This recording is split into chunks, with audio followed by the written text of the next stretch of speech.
চারপাশে শিক্ষিত মানুষদের অবস্থা দেখে আমি কিছু কথা বলতে চাই বয়স্ক মানুষদের নিয়ে। বৃদ্ধ ভাতা। এক বৃদ্ধ বাবা তার দুই ছেলেকে ডেকে বলল, আমি আর তোর মা সামান্য কিছু ভাতা পাই, এই নিয়ে তোরা নিজেদের মধ্যে ঝগড়া করিস না। আমরা বৃদ্ধ হয়েছি, তোদের অন্যে আমরা এখন প্রতিপালিত হই।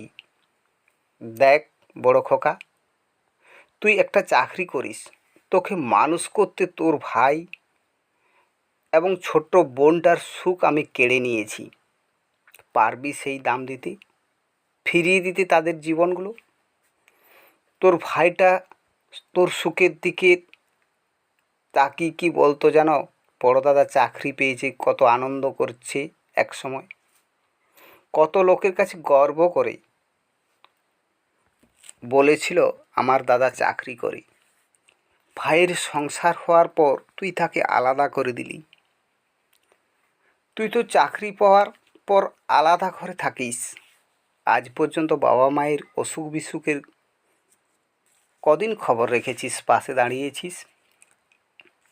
তোর জন্য অমন সুন্দর বোনটাকে আমি লেখাপড়া শেখাতে পারিনি, এমনকি বিয়ের পর ভালো কাপড়ও দিতে পারিনি।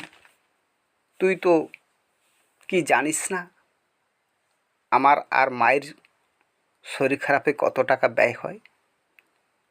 খরচা চালিয়ে বাকি টাকা আমি রেখে দিই, যাতে আমার আর তোর মায়ের শ্রাদ্ধ করতে কিছু টাকা ব্যয় হয়। তারপরও তুই হিসাব যাস আমাদের বৃদ্ধ ভাতার টাকা কি হয়? তুই কেমন মানুষ রে? ভাইটা তোর জন্য শেষ হয়ে গেল, তারপরও ভাইকে সন্দেহ করিস বাবা মায়ের টাকায় ভাগ বসাচ্ছে কিনা? তোর মানসিকতা চাকরির টেবিলে বিক্রি হয়ে গিয়েছে অনেক দিন আগেই। এ কি তুই? বাবা মায়ের পাশে তোর দাঁড়ানো দরকার, তা না করে কোন মানসিকতা নিয়ে তুই এই কথাগুলো আমার কাছে বলছিস?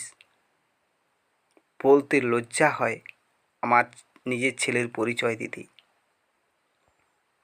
আমরা লেখাপড়া শেখাই সন্তানদের ভবিষ্যতের আশায়। শিক্ষিত সমাজের একই কাণ্ড, কোন মানসিকতা নিয়ে তারা চলছে? এমন ছেলে মেয়ে যেন না হয়। তাহলে তারা দেখবে কীভাবে বাবা মাকে? এই বৃদ্ধ ভাতার নিয়ে আমি কিছু কথা বললাম। যদি তোমাদের ভাল লেগে থাকে অবশ্যই লাইক করে ভিডিওর পাশে থাকো। দেখা হবে পরবর্তী ভিডিওতে, অপেক্ষা করো।